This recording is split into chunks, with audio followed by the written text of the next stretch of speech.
We're back. We're back. It's kind of dizzying, isn't it? 1 minute you're there, I was talking to Chris. The next minute, there's Patrice. Well, everybody's impressed with Val's presentation for sure. You know how to get those conversations going in a productive way. Yeah, as Val was talking, I felt like I was separated from her at birth. Pretty much her 5 points, I would say, I would adopt as my 5 points. Well, I had Chris in my breakout room, and I guess we just talked about the thought that often it's prime farmland versus solar is the description of the dynamic, but really, prime farmland can be gobbled up by a shopping center forever if it doesn't go solar. So I think sometimes one of my takeaways, I guess, is that we need to think about this debate as not just solar versus current use, but if not solar, then what other uses? That would be one of the thoughts. Right. In our group, we had Frederick Schramm, who has moved from Hamden to Guilford. Guilford doesn't have an energy committee right now, but Frederick says that, you know, the planning for an energy efficient high school seems to be going well. So that's good. And Henry Pietras from Brookfield, you know, he's very pleased to be able to take back to his town the ideas he's getting from all these presentations, and in particular Val Farrow's, because you know they too were building a school, and natural gas was the default. So you know that's been kind of a hullabaloo, right? Natural right, gas, the greatest 20th century heating technology. That's 20th century. Yeah, right. So I wonder who else, what other groups could be heard from that would like to just... We talked a little about our Manchester Conservation Land Trust. And I've asked them if they would be willing to site solar on some of their properties, and they are willing. So that's an opportunity. And I also know of a nearby farm that is no longer being farmed that could be, there's a Christmas trees on one area that they want to harvest and give away. That, you know, one of the things that I learned when I took a permaculture design course, you know, one of the axioms of permaculture design is trying to stack the types of productivity on any given piece of land. And another point that I thought of during some of the earlier presentations for solar, large-scale solar arrays, you know, and somebody mentioned gardeners. Gardeners really know the difference between, you know, invasive plants, right, and pollinator-friendly native botanical specimens. I know that my garden club, you know, would love to go weed some of the areas that are currently privately owned, but we're trying to get land trusts to buy those properties. And, you know, we know that gardeners are amazing weeders of invasives. So, yeah, they're like as good as sheep, right? Will sheep eat knotweed? We have a lot of it here in Manchester. Gene, you took the words out of my mouth, actually. I don't know if Japanese knotweed has made it up to the Finger Lakes yet, Lexi, but it's almost a frightening plant. Wherever there's disturbed land, it's taking over. Yeah. So we have sheep eating knotweed behind Town Hall in South Windsor. Awesome. Good. That's awesome. Good job. And the nice thing is sheep just, you know, if you manage them, they'll eat all evening, all morning. Their backs don't, you know, their backs don't hurt to the ground. That's true. Except for the comment about the back, Lexi, I sometimes think I'm a sheep because I'll eat all morning and I'll eat all evening. But my Sheep are good human substitutes. Yeah. In Hamden, we have we have sort of an in the trenches project that we're going to have to figure out with the Connecticut Siting Council. I was heartened to hear about the review standards that are underway, but there's a solar company who isn't particularly akin to Green Skies, I'll just leave it at that, who's been contracted to come in and take a relatively forested steep slope in northern Hamden and turn it into a solar farm, which would include deforesting, by the state of Connecticut to offset the electricity needs of Gateway Community College in downtown New Haven. So we have a complicated situation, and our local planning and zoning office does not have jurisdiction. I think it's a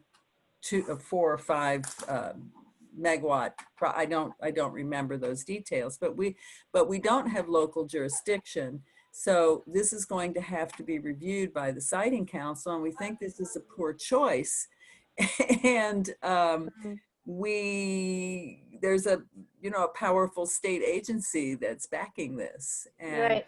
we're Kathleen? gonna need some help. So I'm just putting that out there. Yeah. Kathleen, speaking of the Siting Council, we have the former chair of the Siting Council teed up to answer some questions. And I wonder, Robin, you're available, right? Where's Robin? Mark, are you able to unmute Robin? Definitely. Absolutely. I'm happy to have you. let me just interject because I'm not sure, we're getting short on time, and just to let all of you folks know while Robin comes on, that we're going to send out a follow-up email. It'll have links to presentations. It's going to have a survey, and I will say this: I have never been on a Zoom session where as much good material came through the chat. It was rivaling the presentations. So that's going to come your way as well. So you'll have representations of all these things that you've seen so far. That's Bernie, while Val was speaking, it suddenly occurred to me, we have a very, very large warehouse distribution center in town. It used to belong to J.C. Penney. It now belongs to Win Stanley. And they're subleasing now.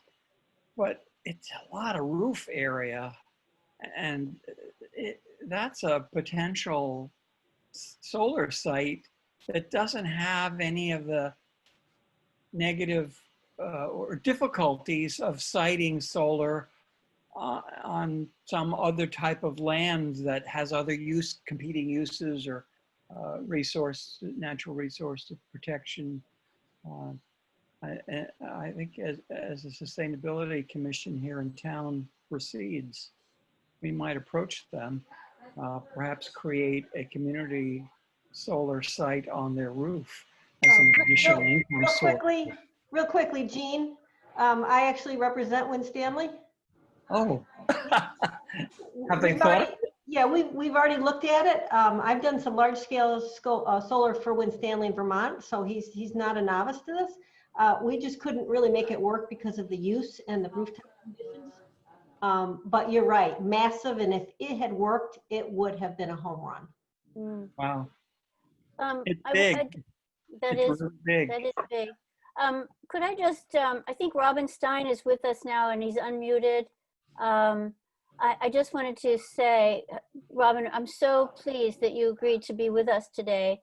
As everyone may know, you were the former chair of the Connecticut Siting Council. You were appointed by Governor Malloy, nominated by Governor Malloy, and the legislature approved in 2011. So you were chair, I think, for about 6 years, right? And it was close to 8, but that's okay. Okay. And one of the projects that came under your council's purview is the Colebrook site, which now everybody can see on their screen.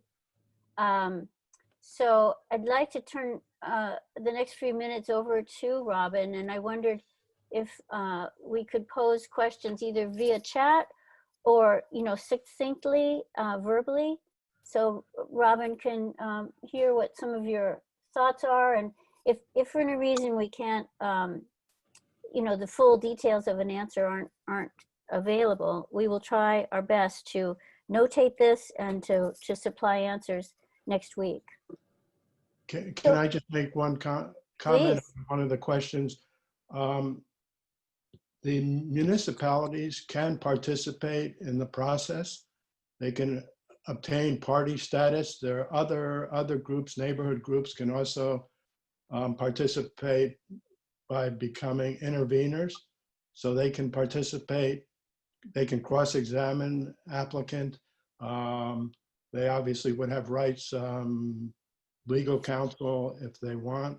So it's not just the siting council and the applicant. There's an opportunity for, as I said, municipalities, and many have come both to support and in many cases not to support projects.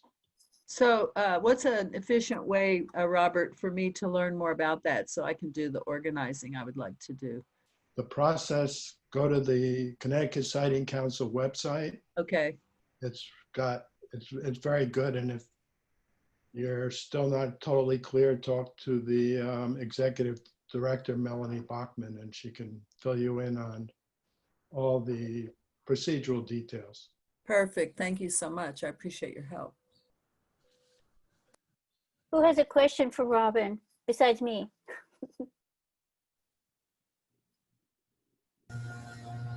Can I make another comment? Please. Just, not so much siting council, but we talked about technology.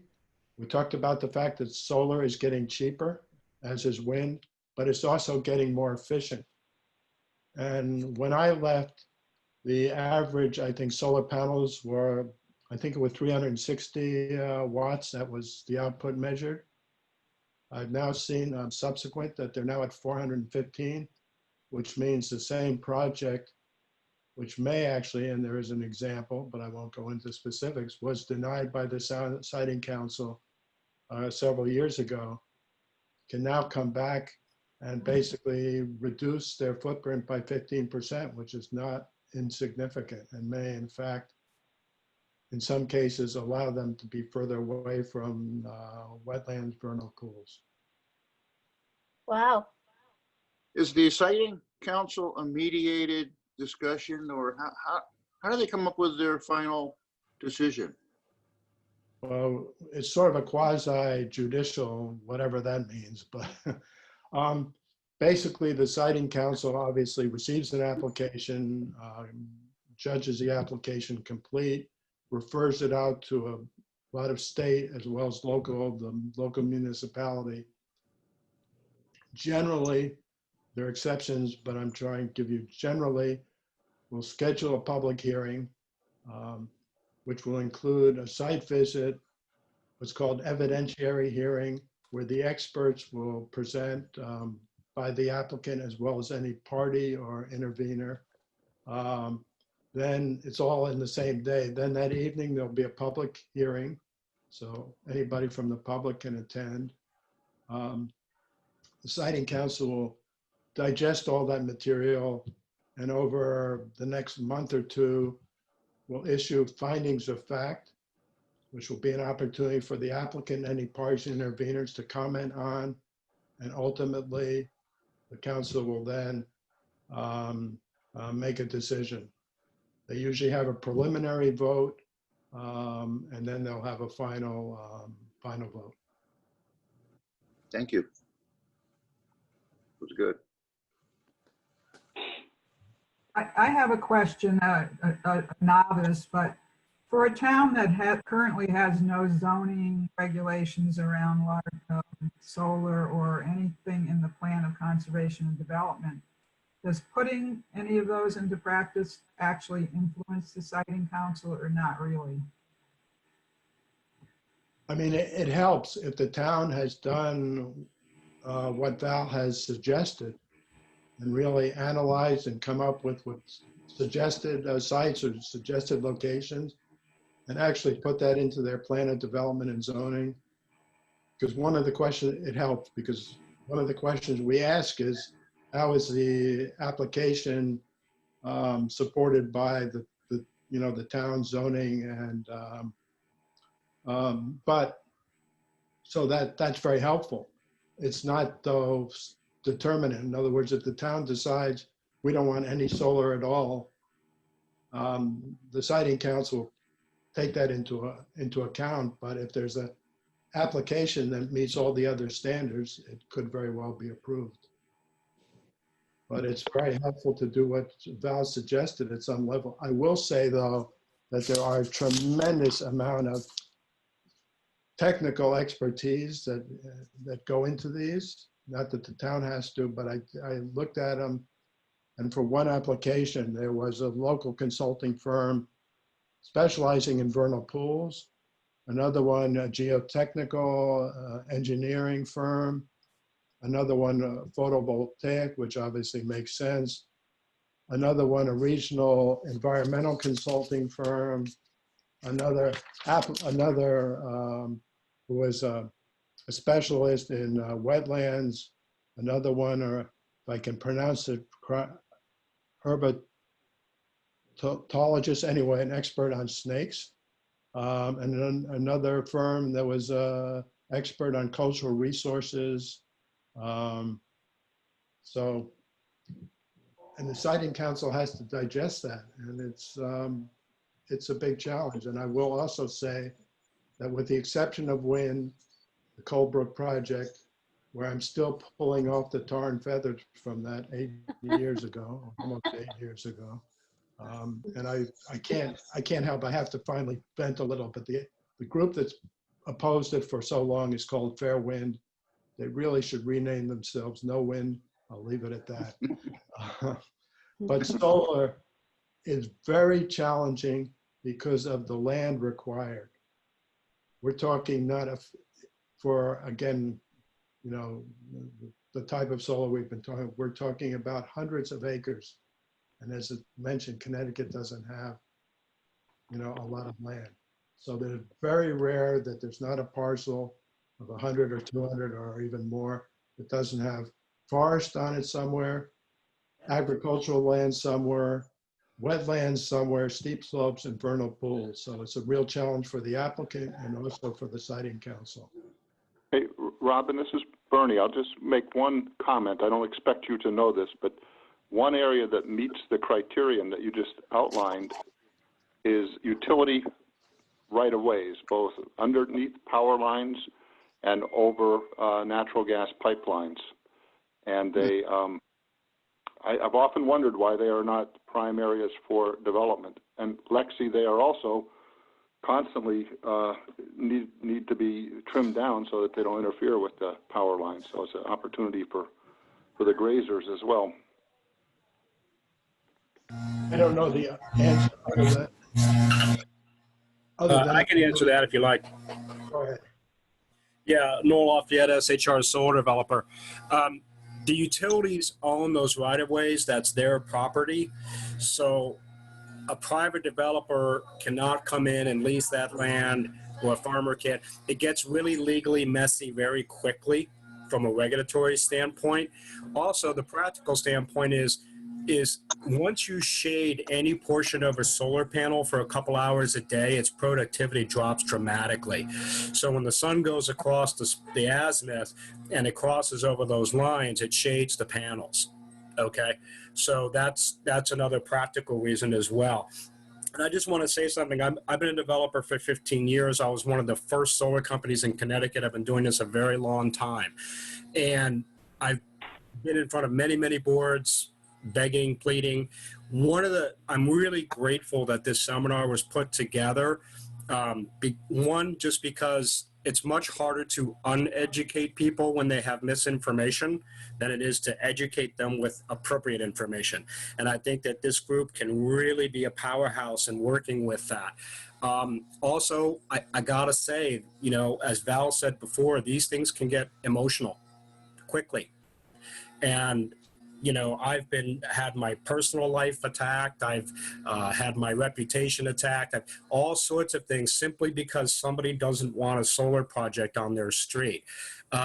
You know, I don't want to say invent problems, but they'll get off on tangents that are rather irrelevant.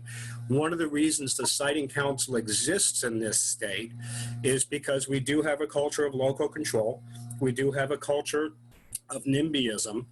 And, you know, the gentleman from Bridgeport said it. He goes, if I have to build a prison somewhere, nobody wants it in their town. Nobody. So we have to have an authority that can rise above unemotionally to deal with these issues. I'm very involved with the Energy Technology Committee. Catherine Austin, I think, said it very, very well.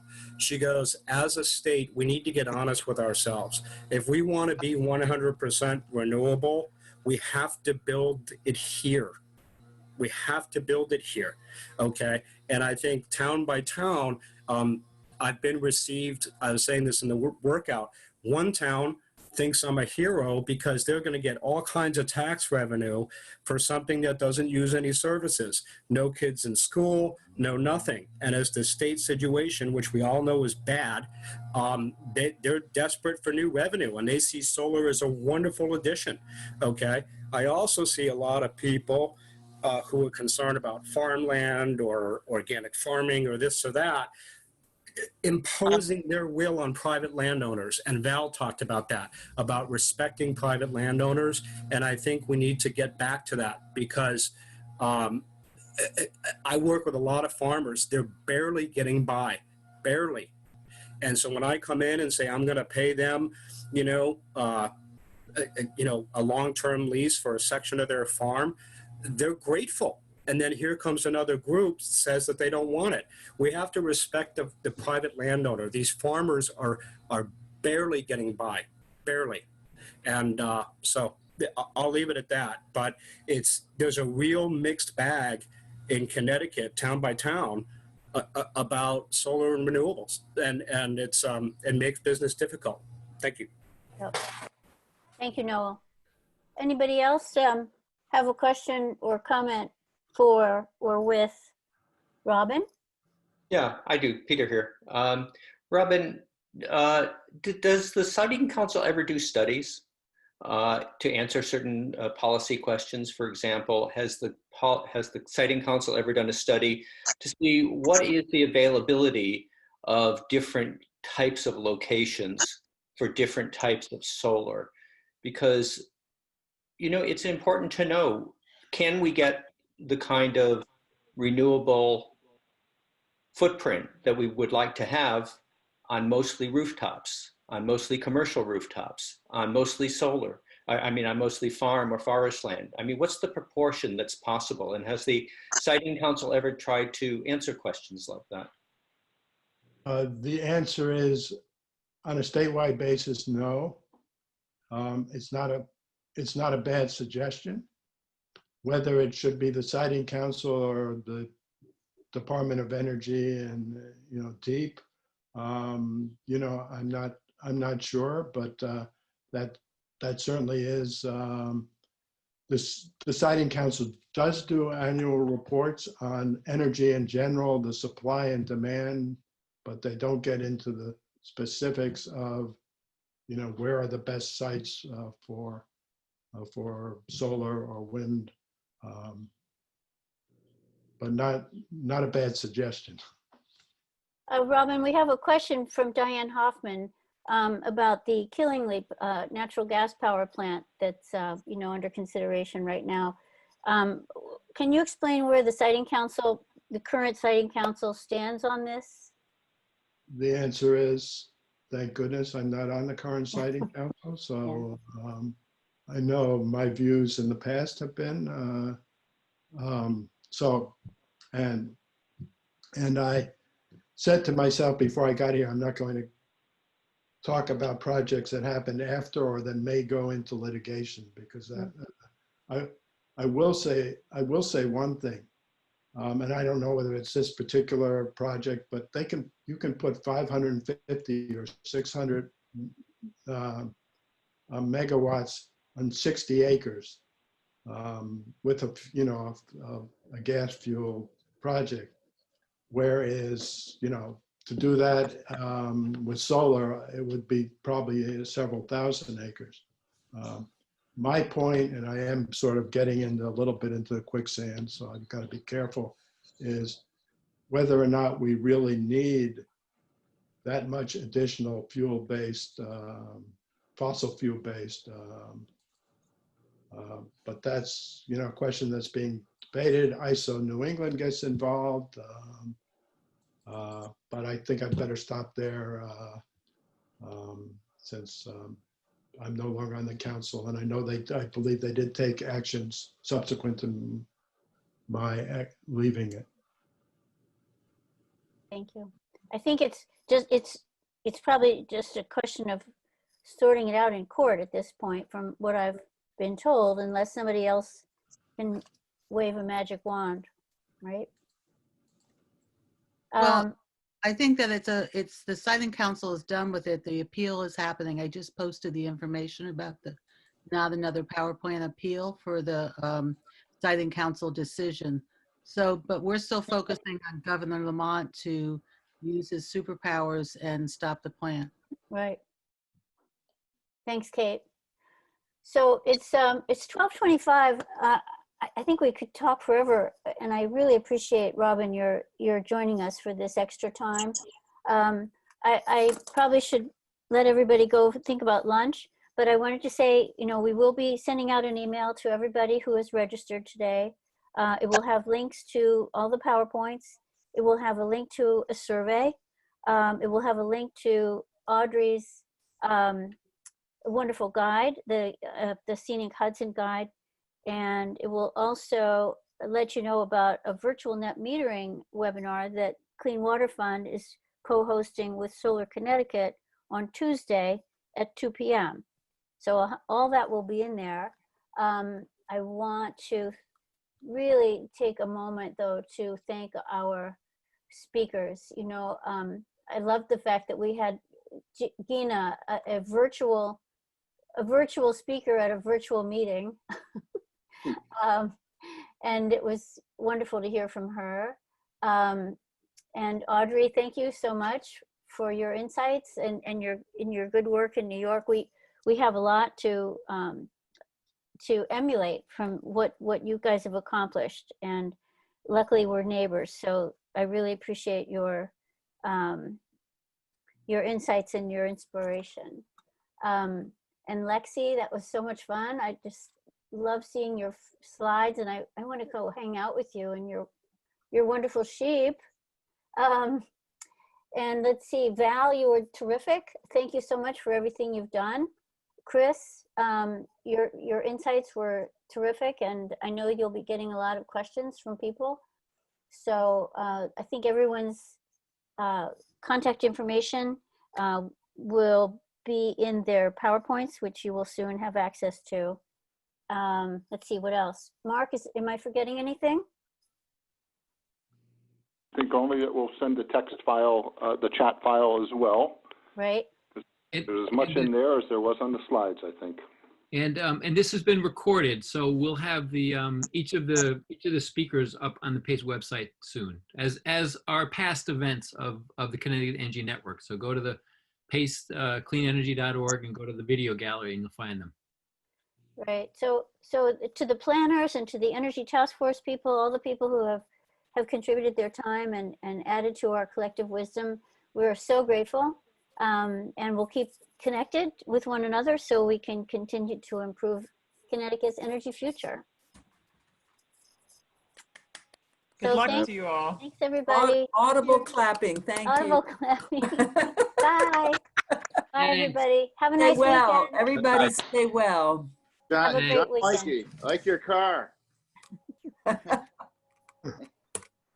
Thank you so much. Thank you. Thank you all. Good background. I thought better I than like look that at background. I wall. like it. That's my What is 1930. Excuse me? I'm going to share a picture of my sheep last night. Oh, nice. What year Yeah, is that? What year is your Beautiful. car? 1930 Custom Deluxe Roadster. Wow, nice. Totally restored. Very nice, very nice. Hey, take care now. You too. Bye-bye. Bye. Bye-bye, everybody. It was a pleasure to meet you, Patrice. Thank you, John. Take care. Miss Johnny Longboom. You got it. Okay.